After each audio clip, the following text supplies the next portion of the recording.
of grace, the Lord is with you. Blessed are you among women.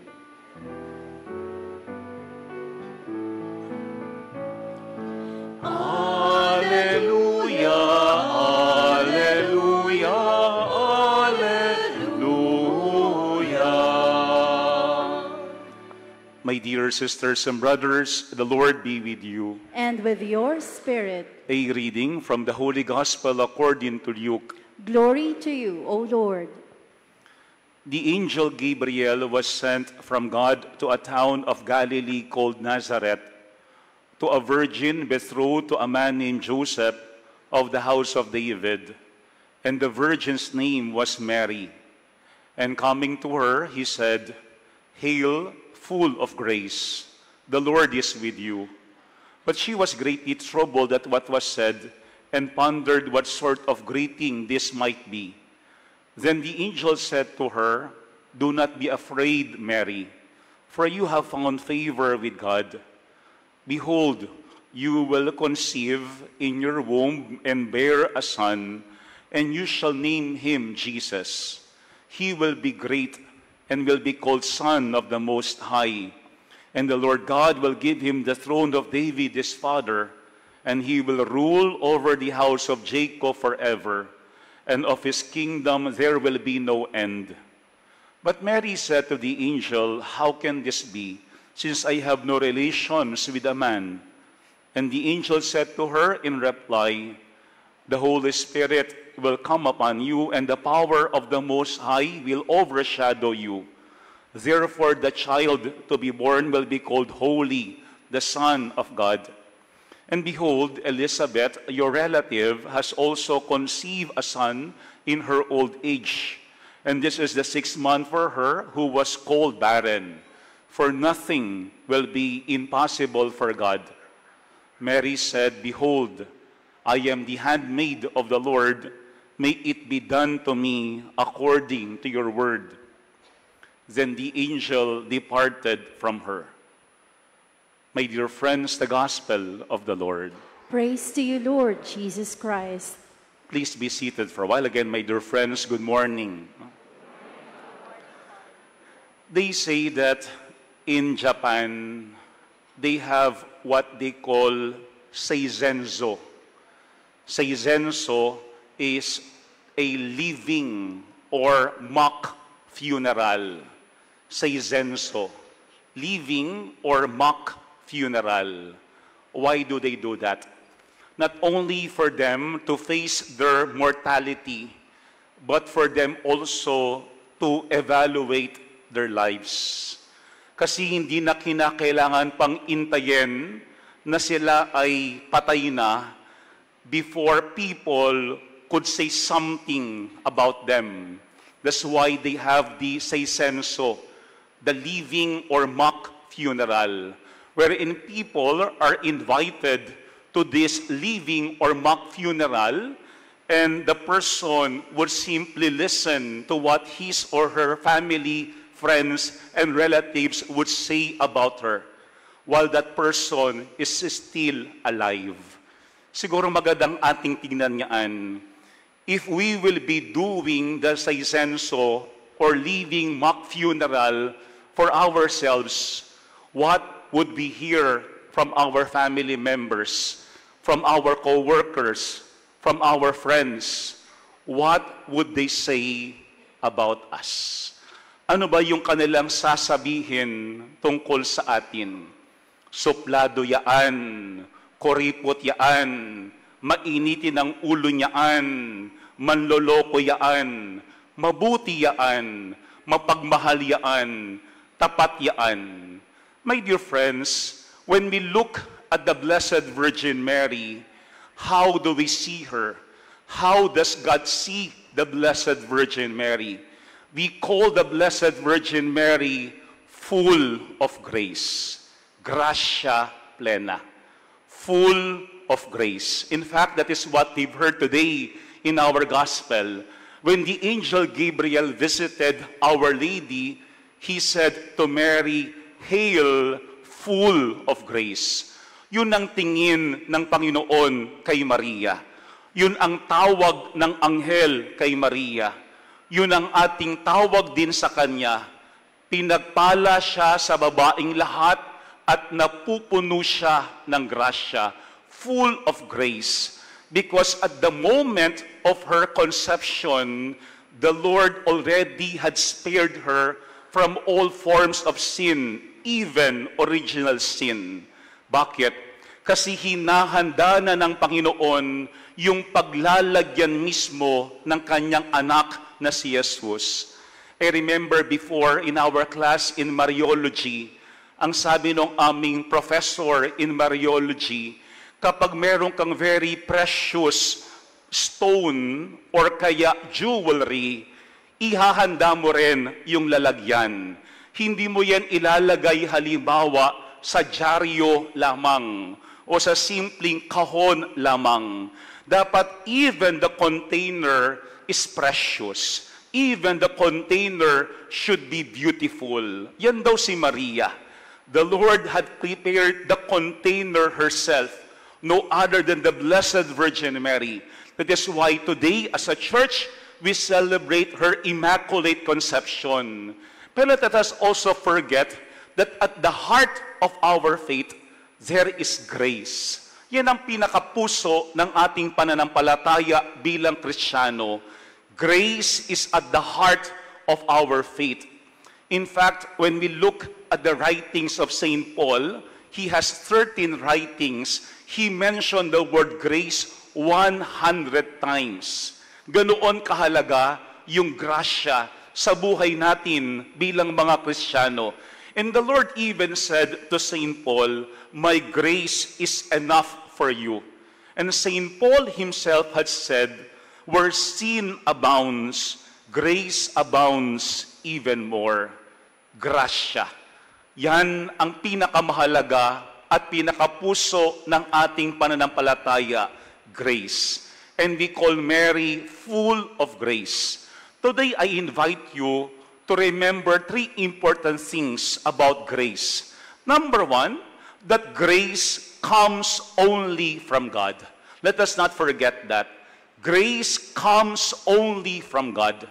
That is why we thank the Lord for giving us the Blessed Virgin Mary, for choosing the Blessed Virgin Mary, for giving grace to the Blessed Virgin Mary, for working in the life of the Blessed Virgin Mary, because everything is grace in the life of the Blessed Virgin Mary.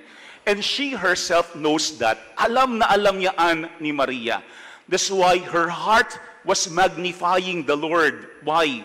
Because at the very beginning, Mary knows that everything is a gift coming from God. Walang pwedeng ipagmalaki si Maria. Kasi ang lahat ay biyaya galing sa Panginoon. I think that is what Advent should also remind us. To look at everything as grace coming from God. Because if we are very much aware that grace only comes from God, like the Blessed Virgin Mary each day, we will remain grateful to God. Papasalamatan natin ang Diyos sa lahat ng bagay na Kanyang ibinibigay sa atin. Because if we are very much aware that whatever God is giving us is a gift, is a grace, even if it is not very clear to us, even if we do not fully understand it. Kaya nga si Maria sa pagdalaw ng anghel sa kanya, hindi naman lahat naintindihan, hindi naman lahat kanyang naunawaan. But at the very beginning of that annunciation, the Lord said to Mary, full of grace. Because Mary knows that everything is a grace coming from God.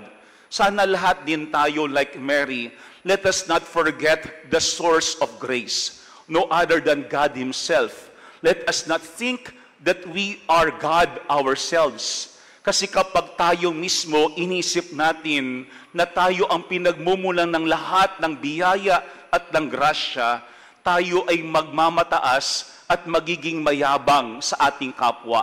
Remember that Mary is the second Eve. Siya yung ikalawang Eva. Because the first Eve separated herself from God. But Mary was very much united to God.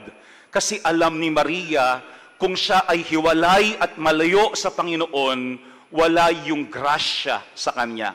First, grace only comes from God. Second, let us not also forget that we can only receive grace if we are humble. Matatanggap lang natin ang grasya na galing sa Diyos kapag tayo ay mapagkumbaba. That's why if you notice, during Annunciation, we had been told that the angel Gabriel was sent by God to a town of Galilee called Nazareth.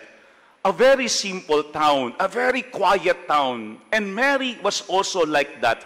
Very simple. Wala ngang nakakakilala kay Maria. But Mary was very much aware of her loneliness. That is why in Magnificat, ano ang sinabi ni Maria? That all generations will call me blessed. Because before saying those words, Mary said to the angel, I am the handmaid of the Lord. Yun ang tingin ni Maria sa kanyang sarili. Even if she was chosen to become the mother of the Savior, even if she was immaculately conceived, walang yabang kay Maria. Hindi nagmamataas si Maria. Mary remained humble. That is why she was able to receive the grace coming from God.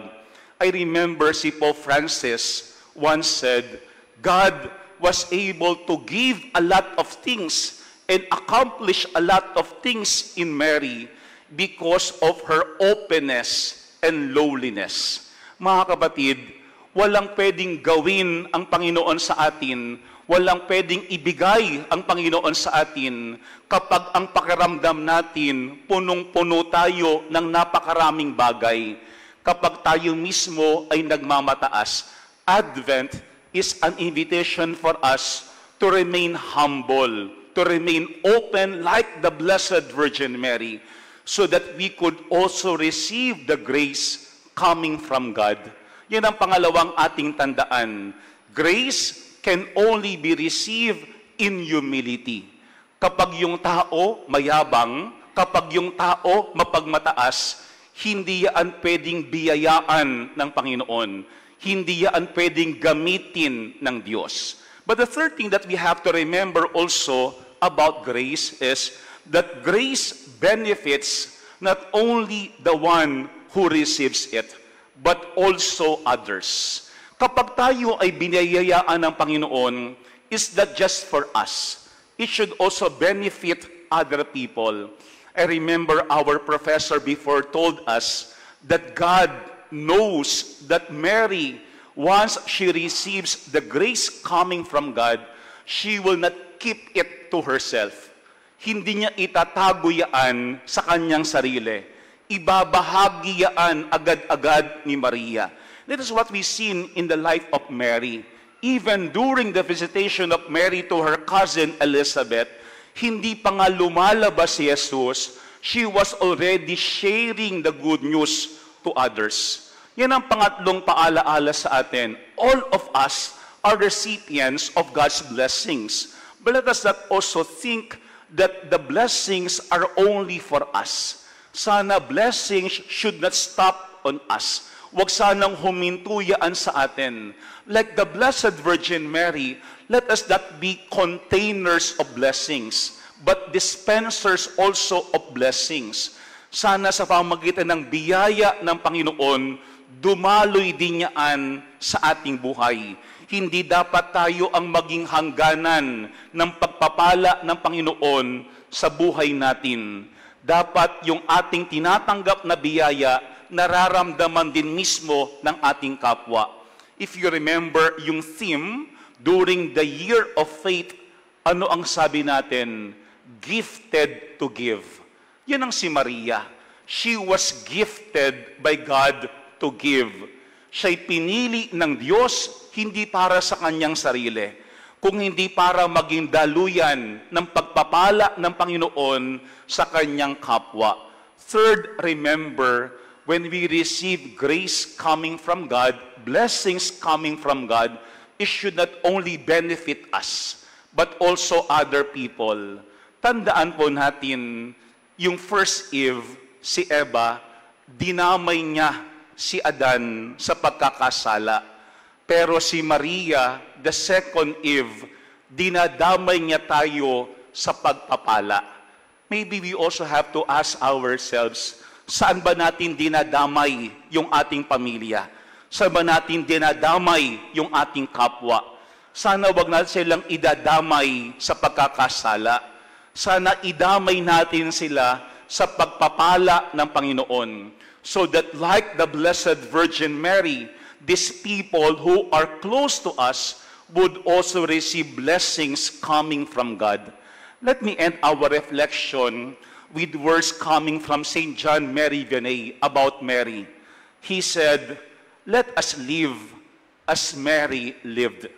Let us live as Mary lived, loving God only, desiring God only, trying to please God only in all that we do." Mary was called full of grace. Sana tayo din maging maganda, hindi lamang ang tawag at tingin ng kapwa natin sa atin, kung hindi sana maging maganda din ang tingin at tawag ng Panginoon sa atin. Remember, grace only comes from God, but we can only receive grace when we remain humble. And the grace that we receive from God is also a gift that we have to share to others. Hawahan natin hindi sa kasalanan, kung hindi sa pagpapala yung ating kapwa. Amen. Kapag ating ini-evaluate, I think, yung ating mga buhay, what we usually think are our accomplishments, what we had accomplished. Pero when we look at Mary, at her life, what we see in her life is what God had accomplished in her. Hindi kung ano yung kanyang ginawa, kung hindi ano ang nagawa ng Panginoon sa buhay ni Maria. Sana tayo din, when we assess our lives, let us not only focus on our accomplishments, but on God's accomplishments in our lives.